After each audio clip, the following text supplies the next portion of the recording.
సకల ఆశీర్వాదములకు కారణభూతుడివైన మా దేవ మా ప్రభువ, మీ ఘనమైనటువంటి నామాన్ని బట్టి వేలాది వందనాలు, స్తోత్రములు.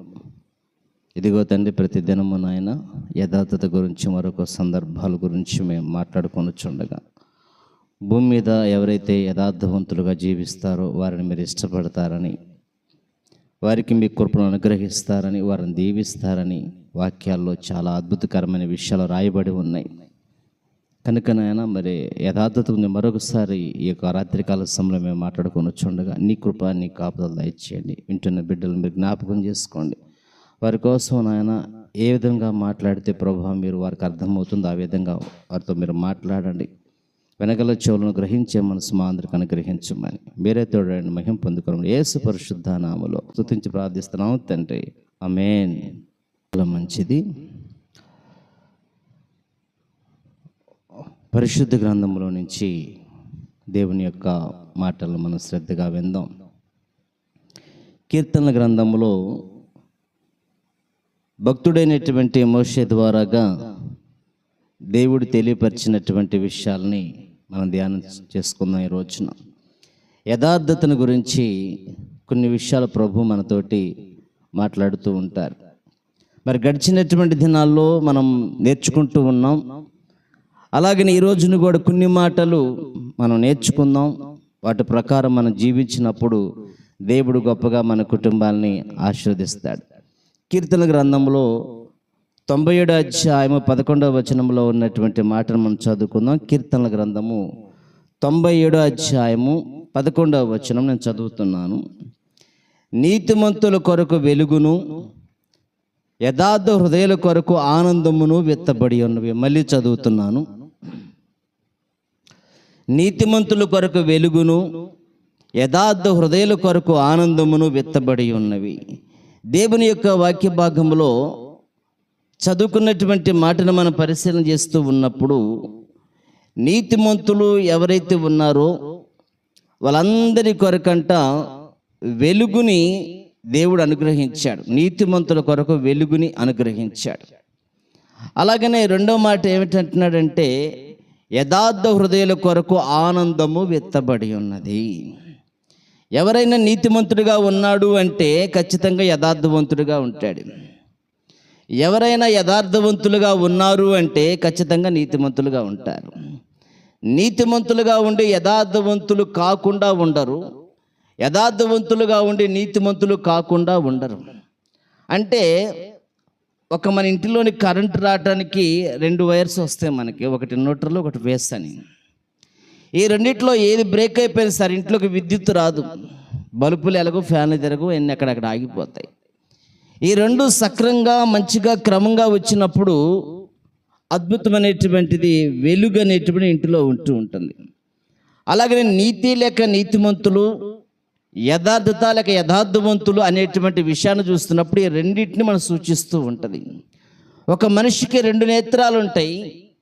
2 నేత్రాలు కలిగినటువంటి వ్యక్తికి లేక కనపడక ఒకే నేత్రం అనుకోని రీతిగా ఏదన్నా కోల్పోయో పుట్టక నుంచో ఒకటే కలిగినటువంటి వ్యక్తికి చాలా తేడా ఉంటుంది. కొంతమందికి 2 పవర్ ఎక్కువ ఉంటుంది ఒకదానికి, కొంతమందికి చాలా తక్కువగా ఉంటుంది వాటి చూసేటువంటి పవర్.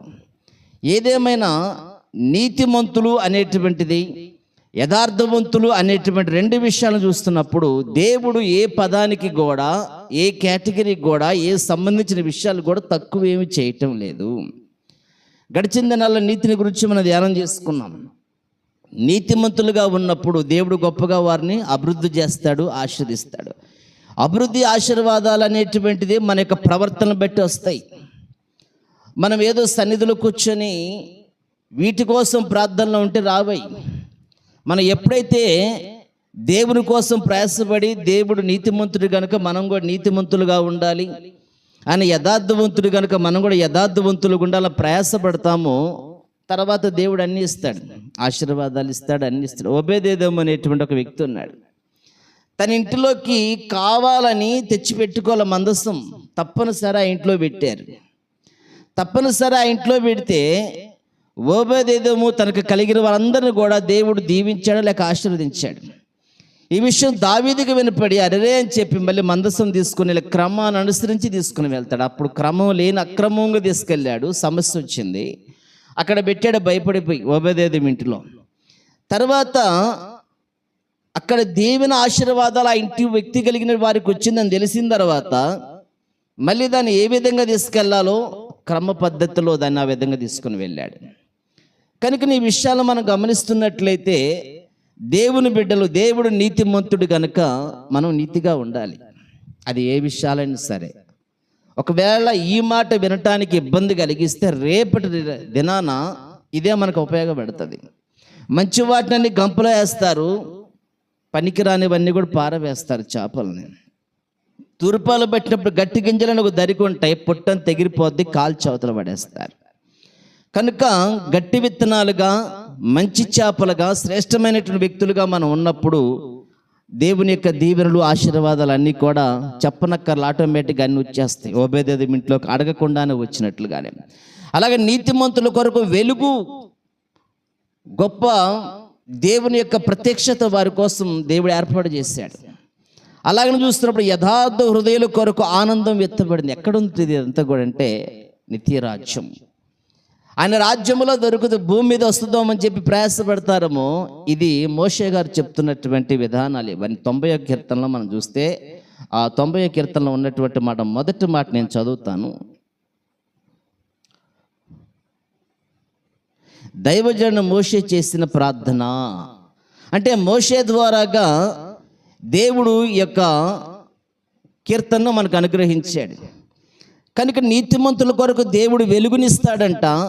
నీవు నీతిగా ఉంటే ఆయన రాజ్యం నీకు వెలుగుమయమై ఉంటుంది, వెలుగుగా జీవిస్తావు.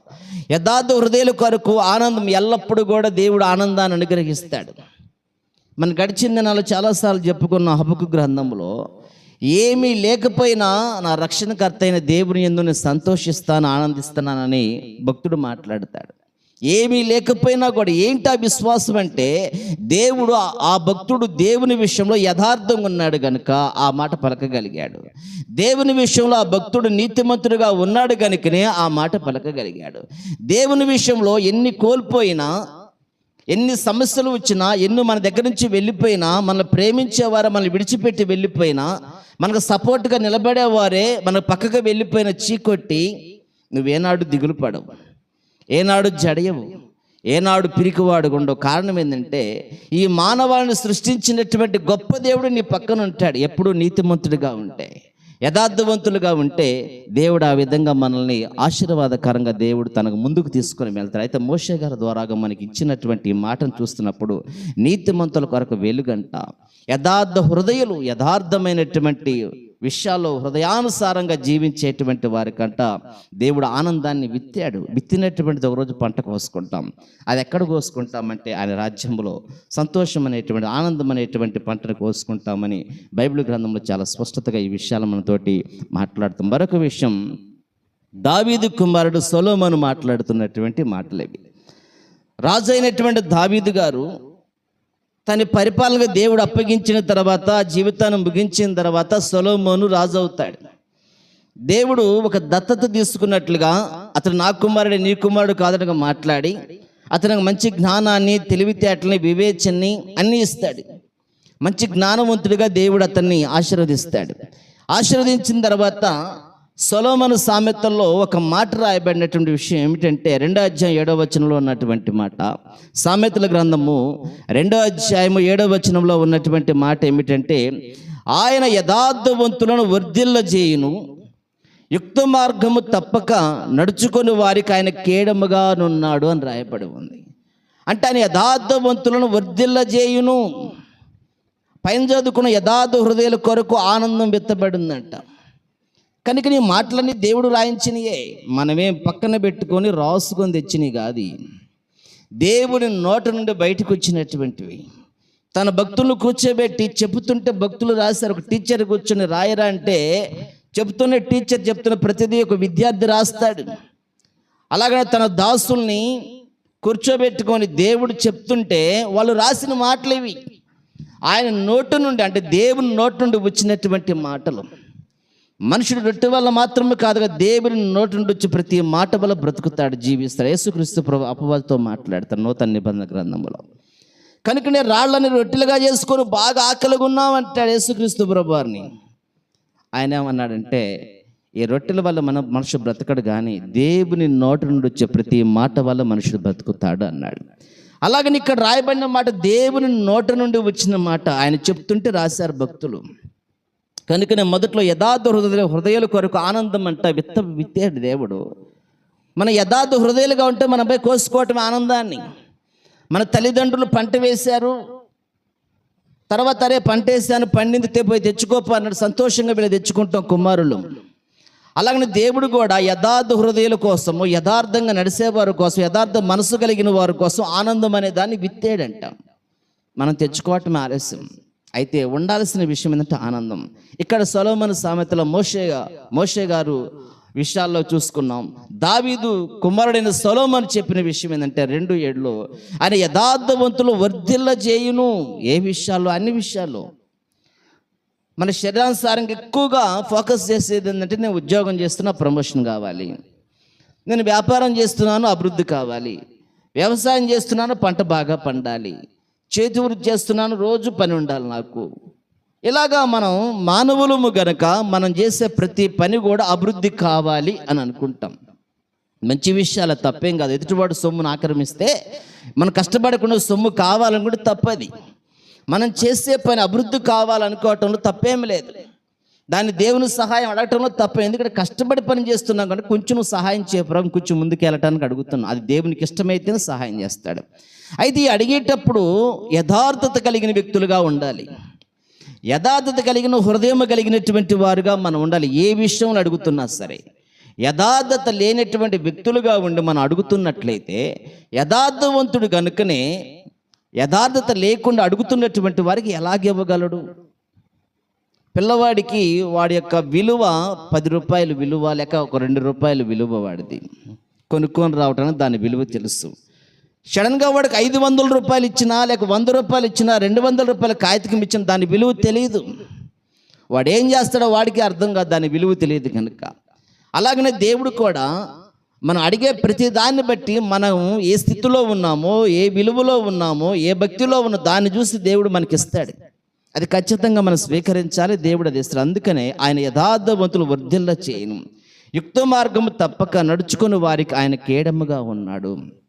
సరైనటువంటి మార్గం, మంచి మార్గంలో తప్పక నడుచుకుని వారికి, మంచి మార్గం, యుక్తమైన మార్గము, అనుకూలమైన మార్గము దేవునికి ఎన్నుకొని మనం నడుస్తున్నప్పుడంట ఆయన అనగా దేవుడు మనకి ఎలాగుంటాడంటే కేడముగా, సపోర్ట్గా నిలబెడతాడు. ఒక డాలు వలె నిలబెడతాడు.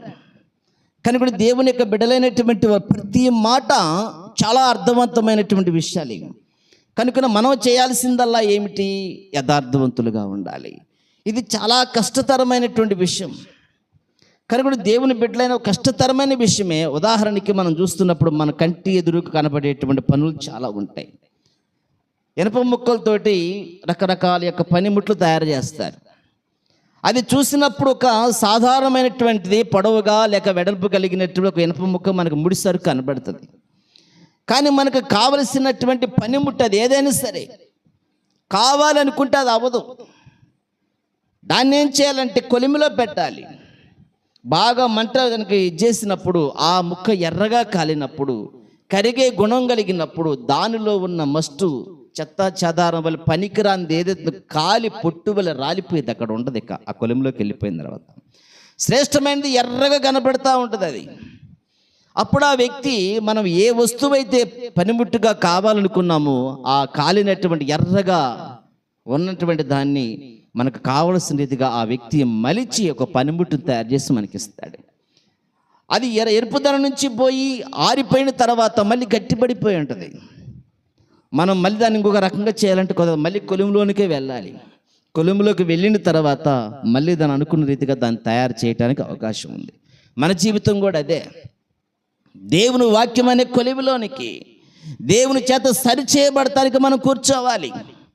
అది ఎప్పుడు వస్తుందంటే యథార్థత కలిగిన జీవితం కలిగిన వారికి వస్తుంది. అది నేను యథార్థంగా జీవించాలని ఆసక్తి కలిగిన వారికి వస్తుంది. అది నేను నీతిగా బ్రతకాలని ఆలోచించే వారికి వస్తుంది. అది పేరుకునే నీతిగా, పేరుకి యథార్థంగా అనుకొని మనం ఏదో పొందుకోవాలంటే దేవుడికి అన్నీ తెలుసు కనుక ఆయన మోసం చేయలేం, మనుషులు మోసం చేయగలం. కానీ అందుకే దావీదు కుమారుడైన సొలొమోను మాట్లాడుతున్నటువంటి 2:7 వచనంలో ఆయన యథార్థవంతులను వర్ధిల్లజేస్తాడు. యుక్త మార్గం అంటే మంచి మార్గము, అనుకూలమైన మార్గం, తప్పక నడుచుకుని వారికి ఆయన కేడముగా, డాలుగా, సపోర్ట్గా, సెక్యూరిటీగా ఉంటాడంట దేవుడు. ఆయన మనకు తోడుగా ఉంటే ఇంకెవరు మనల్ని చేయగలరు, ఎవరు మనల్ని ఇబ్బంది పెట్టగలరు? ఆయనే మన ఫుల్ సెక్యూరిటీగా ఉంటాడంట. కనుక దేవుని బిడ్డలైనటువంటి వారము ఈ సామెతల్లో ఉన్నటువంటి విషయాన్ని మనం జాగ్రత్తగా అనుసరించినప్పుడు దేవుడు గొప్పగా ఆశీర్వాదకరంగా మనల్ని మారుస్తాడనేటువంటి విషయాన్ని చాలా స్పష్టంగా చెప్తున్నటువంటి విషయాలు. అలాగనే బిల్దదు అంటే యోబు గారు శ్రమలో ఉన్నప్పుడు వచ్చినటువంటి స్నేహితులు, తనకు తెలిసినటువంటి వారు, పరిచయస్తులైనటువంటి వారు వచ్చి ఆయనతో మాట్లాడుతున్నారు. ఆయన కోసం ప్రార్థన చేశారు, కనిపెట్టారు. వాళ్ళే కొన్ని సందర్భాలు మాట్లాడుకున్నారు. ఒక నిర్ణయానికి వచ్చి యోబుకి ఇది ఎవరికే రాలి, తన కుమారులు పాపం చేశారేమో అంటే అసలు వీళ్ళకి బైబిల్లో మనం చదువుతున్నప్పుడు యోబు గ్రంథంలో యోబు గారు అనుసరించినటువంటి భక్తి, కుమారులు కుమార్తెల కోసం చేసినటువంటి బలులు, అర్పణలు అసలు తెలియదు వీళ్ళకి. కానీ మాట్లాడుకుంటున్నారు. అంటే విషయం ఏంటంటే మనము కూడా ఒకవేళ మంచి భక్తి కలిగిన జీవితంలో ఉన్నట్లయితే, మనము కూడా దేవుని కొరకు బ్రతుకుతున్నట్లయితే, ఎప్పుడన్నా అనుకోకుండా కొన్ని శ్రమలు ఎదురైనప్పుడు తాత్కాలికమైనటువంటి వాడక భక్తి చేసేవారు కూర్చొని సామెతలు పలుకుతారనమాట.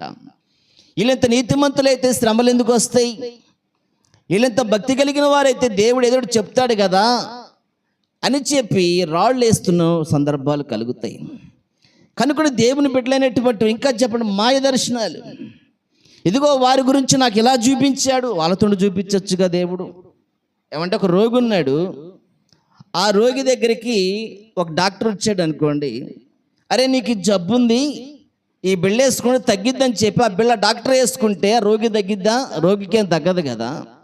డాక్టర్ గారు రాసి ఆ బిళ్ళలు ఇస్తే ఆ బిళ్ళలు తెచ్చుకొని రోగి వేసుకుంటే రోగికి రోగం పోయిద్ది. రోగం ఉందని చెప్పి బిళ్ళలు రాసి ఆ బిళ్ళలు తెచ్చుకొని డాక్టర్ వేసుకుంటే రోగం తగ్గిద్దా? ఆయనకి తగ్గదు. అలాగనే ఏ శ్రమలో ఉన్నటువంటి వ్యక్తికి దేవుడు ఆ శ్రమలో ఉన్న వ్యక్తితో మాట్లాడాలి. నువ్వు ఈ శ్రమలో ఉన్నావు, ఈ ఇబ్బందుల్లో ఉన్నావు, ఈ కష్టాల్లో ఉన్నావు, కనుక ఎందుకు వచ్చినాయి, ఈ కారణాన్ని బట్టి వచ్చినాయి, నువ్వు ఈ సరి చేసుకో, లేదా నేను విడిపిస్తున్నానని దేవుడు వారితో మాట్లాడితే బాగుంటుంది.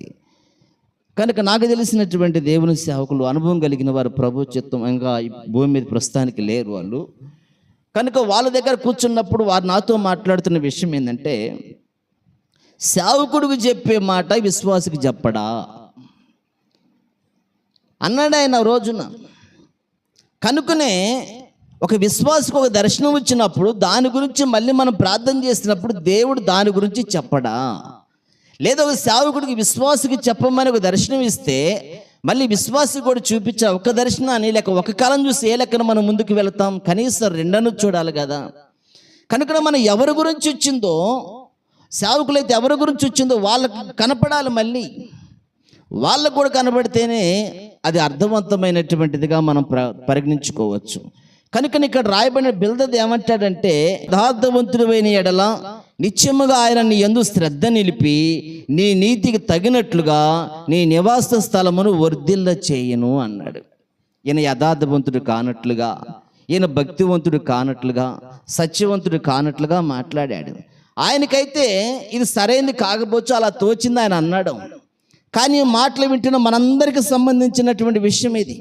మన నివాస స్థలం వర్ధిల్లాలన్నా, దేవుడు మనల్ని గొప్పగా శ్రద్ధ నిలిపి కాపాడాలన్న మనం చేయాల్సిన విషయం ఏంటంటే, నువ్వు యథార్థవంతుడైన ఎడల నిత్యముగా ఆయనని యందు శ్రద్ధ నిలిపి. మనం ఉండాల్సిన స్థితి ఏమిటంటే పవిత్రత కలిగిన వారికి ఉండాలి, మాటల్లో పవిత్రత కలిగి ఉండాలి, భాషా పద్ధతులు బాగా ఉండాలి. రెండోది, దేవుడు లోకాన్ని చూడటానికి దేవుడు మనకు చక్కటి నేత్రాలు ఇచ్చాడు. ఈ నేత్రాలతోటి మంచినే చూడాలి, చెడును చూడకూడదు. అలాగనే మన చెవులు ఇచ్చాడు దేవుడు, ఇచ్చాడు కదని చెప్పి చెత్తా చెదారం అని అంటే తొందరగా మూతపడిపోతాయి అన్నీ కూడా. కనుక ఇలాగ పవిత్రుడివై ఉండాలి, అపవిత్రుడివై ఉండకూడదు. స్త్రీలైన పురుషుల పవిత్రులమై యథార్థవంతుడమైన ఎడల నిత్యముగా ఆయన నీయందు శ్రద్ధ నిలిపి నువ్వు పవిత్రత కలిగి ఉంటే, లేక మనం పవిత్రత కలిగి యథార్థత కలిగి ఉంటే, దేవుడు నిత్యముగా ఆయన నీయందు అంటే మన యందు శ్రద్ధ నిలిపి మన నీతికి తగినట్లుగా మన నివాస స్థలమును వర్ధిల్ల చేయను. మనం నివసిస్తున్నటువంటి నివాస స్థలము, అది గృహము, మందిరము, ఏదైనా సరే వర్ధిల్ల చేస్తాడంటే దేవుడు. అయితే మనం ఎందుకు వర్ధిల్లట్లేదు?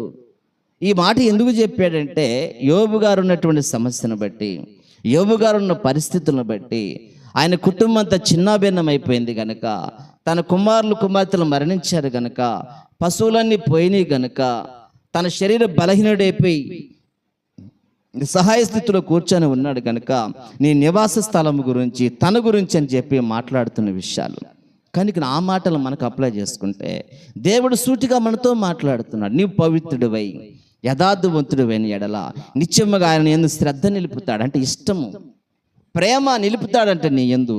కనుక మనం దేవుని ప్రేమను పొందుకునేటువంటి వారు ఉండాలంటే యథార్థవంతులైనటువంటి వారు ఉండాలి.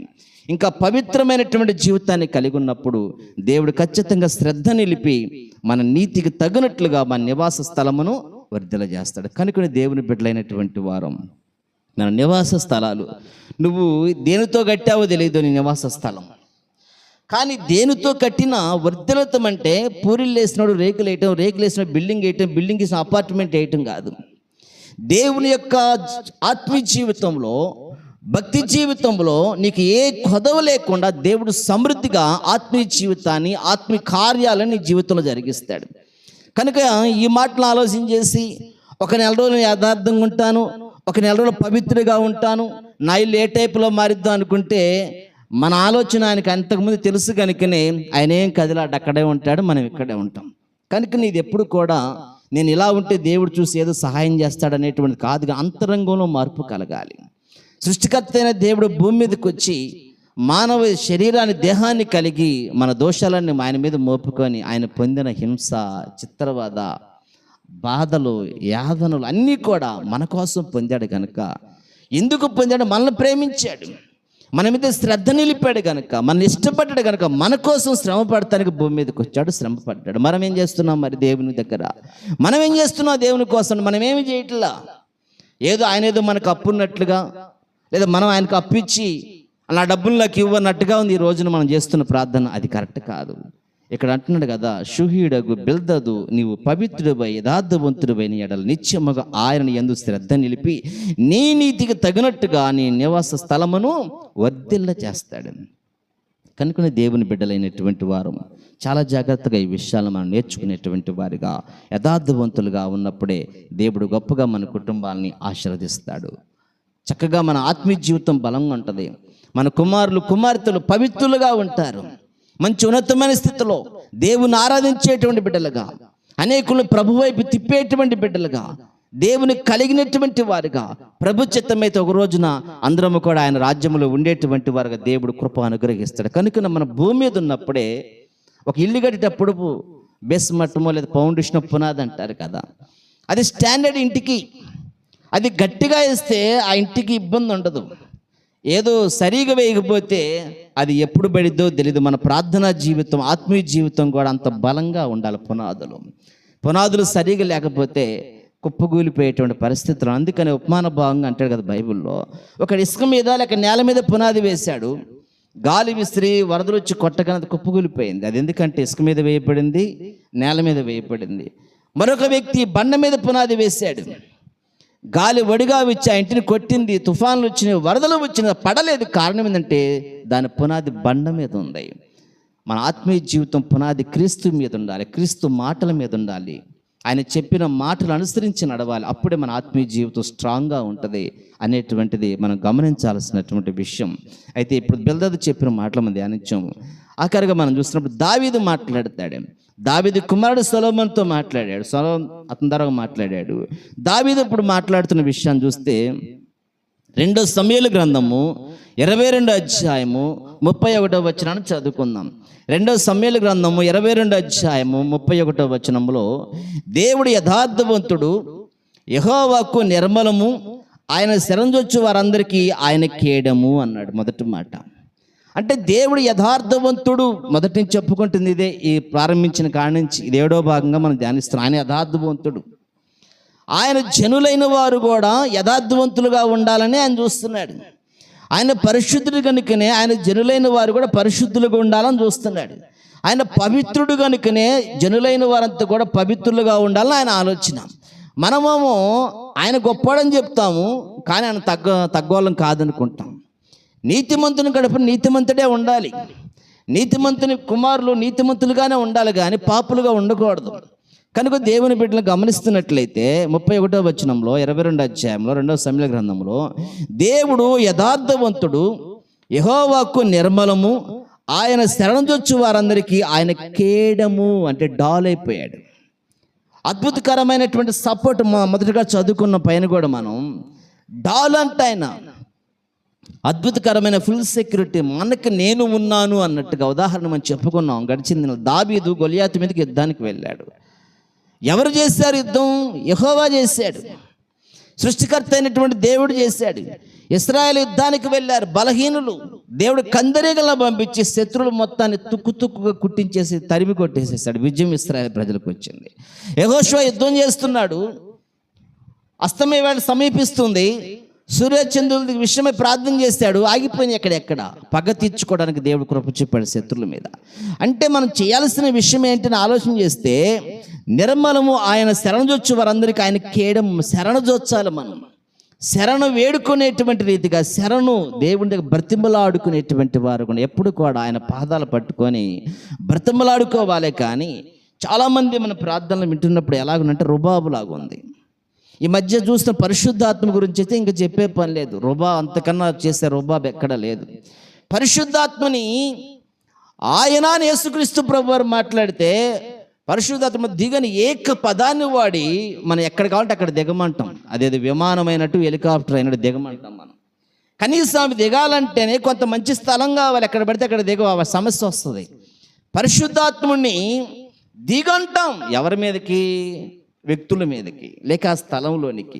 దేవుడు ఆ స్థలంలోకి రావటానికి ఎంతమంది హృదయాలు పరిశుద్ధంగా ఉండాలి, ఆ స్థలం ఎంత పరిశుద్ధంగా ఉండాలి. కనుకనే ఒకళ్ళ మీదకి వెళ్ళమని ఆజ్ఞాపిస్తారు, అది దెయ్యానికి ఆజ్ఞాపించినట్లుగా. కనుకనే దేవుని బిడ్డలైన వారము ఎక్కడున్నాం మనం? పరిశుద్ధాత్మ గురించి ఉచ్చరించేటప్పుడు ఆయన శక్తి ఏమిటో, ఆయనకున్న విలువేమిటో, ఆయనకున్న ఘనత ఏమిటో, ఆయన ప్రభావం ఏంటో, యేసుక్రీస్తు ప్రభువారు ఆయనకి ఇచ్చిన విలువేమిటో మనం ఆలోచన చేసుకొని ఆయనకి అంత విలువిస్తే మనం ఎంత విలువ ఇవ్వాలి? చాలా గౌరవాన్ని ఇవ్వాలి. అందుకని ఇక్కడ భక్తుడైన దావీదు యెహోవాకు నిర్మలము, ఆయన శరణుజొచ్చు వారందరికీ కేడము. చాలా సపోర్ట్గా ఉంటాడు. మొదటి మాట, దేవుడు యథార్థవంతుడు. కనుక మనం దేవుడు చెప్పిన మాట నిర్మలం అంటాడు. శరణుజొచ్చినటువంటి వారికి ఆయన నేను ఉన్నానని చెప్పి నిలబడతాడని వాక్యం చెప్తుంది. ఇకపోతే 32వ వచనంలో యెహోవా తప్ప దేవుడేడి? ఈ సృష్టిలో యెహోవా అనే దేవుడు తప్ప ఇంకెవ్వరూ లేరు. మనం చాలా రకాలుగా ఆనాటి కాలంలో కూడా చూస్తున్నప్పుడు ఇశ్రాయేలు ప్రజలు అనేకమైనటువంటి అన్య దేవతల వైపు తిరిగారు. వాళ్ళు ధూపాలు వేశారు, బలులు అర్పించారు, బలిపీఠాలు కట్టారు, దానికి నాశనం అయిపోయారు అంతా కూడా. కనుక ఇది ఎక్కడి నుంచి వస్తుందంటే సాతాను యొక్క క్రియ, అది అపవాది యొక్క క్రియ, వాడు చేసేటువంటి పనులు అన్నమాట ఇవన్నీ కూడా. కనుక మనుషులు బలహీనులు గనుక ఏదైనా తోటలో గనుక ఏ విధంగా మోసపోయారో ఆ విధంగా మోసపోవటానికి, మోసగించబడటానికి వాళ్ళు కారణమవుతున్నారు. అపవాది మోసం చేస్తాడు. ఎందుకని మోసం చేస్తాడు? దేవుని గుర్తెరగలేదు కనుక, నిజ దేవుని ముఖదర్శనం, ఆయన ప్రభావం మనకు అర్థం కాలేదు కనుక, ఆయన గురించి పూర్తిగా తెలుసుకోలేదు కనుక మోసపోయేటువంటి వారు కూడా. అందుకే యెహోవా తప్ప దేవుడేడి? మన దేవుడు తప్ప ఆశ్రయ దుర్గమేది అంటున్నాడు. ఈ సృష్టిలో యెహోవా తప్ప దేవుడేడి? మన దేవుడు తప్ప ఆశ్రయ దుర్గమేది. మనకు శ్రణ అవకాశం వచ్చినప్పుడు, ఆపద వచ్చినప్పుడు, సమస్యలు వచ్చినప్పుడు దేవా అని పరిగెత్తుకొని వెళ్ళటానికి ఆయన తప్ప ఇంకెవరున్నారు మనకి? ఆయనే నిజమైనటువంటి దేవుడు. హిజ్కియాకు సమస్య వచ్చింది, టక్మని గోడ తట్టు తిరిగాడు. ఏమండి, అబ్రహాం గారి విషయంలోకి వచ్చినప్పుడు స్వరం విన్నాడు, విని అమ్మటే బయలుదేరి వచ్చాడు. అంతకుముందు వాళ్ళు చేసింది ఏంటో చరిత్రలోకి వెళ్తే మనకు అర్థమైంది. వాళ్ళు ఏమేమి వృత్తి చేసేవాళ్ళు, ఎవరెవరిని ఆరాధించేవాళ్ళు ఏంటి అనేది టోటల్గా అర్థమైంది చరిత్రలోకి వెళ్తే. కనుక ఇవన్నీ కూడా ఈ ఉన్న కొద్ది సమయంలో మాట్లాడుకోవడానికి కుదరదు, కానీ ప్రతి దాన్ని కూడా జాగ్రత్తగా చదువుకుంటూ పరిశీలన చేసుకుంటూ వెళ్తే అన్నీ మనకు అర్థమవుతాయి. కనుక మనం నిదానంగా చదువుకుంటున్నప్పుడు ప్రతి విషయాన్ని పరిశుద్ధాత్ముడే మనకు బయలుపరుస్తాడు. అందుకని భక్తుడు దావీదు గారు అంటున్న మాట, యెహోవా తప్ప దేవుడేడి. కనుక యేసుక్రీస్తు మన కోసం వచ్చి ప్రాణాలు అర్పించాడు. కనుక యేసుక్రీస్తు ప్రభువారు తప్ప మన కోసం వచ్చి ప్రాణం పెట్టిన వాడు ఎవరున్నారు? ప్రతి ఒక్కరం కూడా గుండెల మీద చేసుకొని ఆలోచించాల్సిన విషయం. ఆయన తప్ప రక్తం చిందించిన వాళ్ళు ఎవరున్నారు? ఆయన తప్ప మన పాపాలు మోసిన వాళ్ళు ఎవరున్నారు? ఆయన తప్ప మన కోసం గాయపరచబడిన వారు ఎవరు లేరు. ఆయనే మన కోసం గాయపరచబడ్డాడు, మన దోషాలను ఆయనే మోసుకున్నాడు, మన కోసం వచ్చాడు, మన కోసం మరణించాడు, మన కోసం లేచి వెళ్ళాడు, మళ్ళీ ఒకరోజు మన కోసం వస్తాడు. యెహోవా తప్ప దేవుడేడి? మన దేవుడు తప్ప ఆశ్రయ దుర్గం ఏది? మనకు ఆశ్రయం ఆయనే, ఆశ్రయ దుర్గము కూడా ఆయనే. 33వ వచనం, దేవుడు నాకు బలమైన కోటగా ఉన్నాడు, ఆయన తన మార్గం నందు యథార్థవంతులను నడిపించును. ఎంత అద్భుతకరమైన మాట చూసారా? దేవుడు నాకు బలమైన కోట అంట. ఎవరికి? దావీదు గారికి. దేవుడు ఒక కోటకి, కోట అంటే ఫుల్ సెక్యూరిటీ, కోట అంటే ఒక విలువ, ఒక గొప్పతనం, ఒక బలం అనేటువంటి దాన్ని సూచిస్తూ ఉంటుంది. బలమైన కోట అంటే దాన్ని ఎవరు కొల్లగొట్టలేరు, దాని జోలు ఎవరు తాకని కూడా తాకలేరు, అంత బలమైనటువంటి కోట అంటే అది. దేవుడు నాకు బలమైన కోటగా ఉన్నాడు, ఆయన తన మార్గమునందు యథార్థవంతులు నడిపిస్తాడు. దేవుడు నాకు ఈ విధంగా ఉన్నాడు. ఎవరైతే యథార్థవంతులుగా జీవిస్తారో వాళ్ళని చేపట్టుకొని తన మార్గాన్ని నడిపించుకుంటూ వెళ్తాడు. దావీదు గారి గురించి మాట్లాడతాడు దేవుడు. ఊరియా భార్య విషయంలో ఒక్కటి తప్ప అన్ని విషయాలను నెంబర్ 1 అంటాడు దావీదు గారిని. కనుక నా దావీదు గారు అంటున్న విషయం ఏంటంటే, ఆయన తన మార్గమునందు యథార్థవంతులు నడిపిస్తాడు. యథార్థత లేకపోతే నడిపించడం అంటే అసలు నడిపించడం. నువ్వు యథార్థంగా జీవిస్తే నడిపిస్తాడు దేవుడు. ఆయన వేలు పట్టుకొని చక్కగా నడిపించుకుంటూ వెళ్తాడు. ఒకవేళ నీవు గనక యథార్థంగా లేకుండా నీ ఇష్టానుసారంగా నా ఇష్టానుసారంగా నడుస్తున్నట్లయితే పక్కన పెట్టేస్తాడు. నేను దేవుని మాట ప్రకారం నడవాలి, దేవుని చిత్త ప్రకారం నడవాలి, దేవునికి అనుకూలంగా నడవాలి అని నువ్వు ఎప్పుడైతే ఆశ కలిగి ఉంటావో దేవుడు ఖచ్చితంగా నీ వేలు పట్టుకొని చేపట్టుకొని తన అడుగుల్లో నడిపించి. అందుకని హనోకు అంటే అడుగు జాడలను బట్టి నడిచిన హనోకు పరము చేర దేవుని తోడ. అంటే దేవుని యొక్క అడుగు జాడల్లో దేవుని మాట ప్రకారం 300 సంవత్సరాలు, 360 సంవత్సరాల జీవితం, 300 సంవత్సరాలు దేవునితో నడిచాడంట ఆయన. కనుక నీవు నేను కూడా ఆ విధంగా నడిచినప్పుడు, యథార్థవంతులుగా ఉన్నప్పుడు ఆయన నడిపిస్తాడు. ఆత్మీయ జీవితంలో, భక్తి జీవితంలో ఆయన రాజ్యానికి ఆయన నడిపిస్తాడు. ఒకవేళ యథార్థత లేకుండా జీవిస్తే చేయి విడిచిపెడతాడు. కనుక ఈరోజు నీవు నేను దేవుడు చేయి విడిచిపెట్టే మనుషుడిగా ఉంటావో, దేవుడిచ్చి మనం చేయబట్టుకొని తనతో నడిపించే మనుషుడిగా ఉంటావో, మనమే రాత్రి ఆ విషయాన్ని ఆలోచించుకుందాం. ప్రార్థన. ప్రేమ కలిగినటువంటి దేవానికే వందనాలు. ఇదిగో తండ్రి, పరిశుద్ధ గ్రంథముల నుంచి యథార్థతను గురించి నాయన మరొకసారి ఈ రోజున రాత్రి కాలశం మాట్లాడుకోవటానికి మీరు కృప చూపారు. మీరుండి మాట్లాడినందుకై మీకు వందనాలు చెల్లిస్తున్నాం.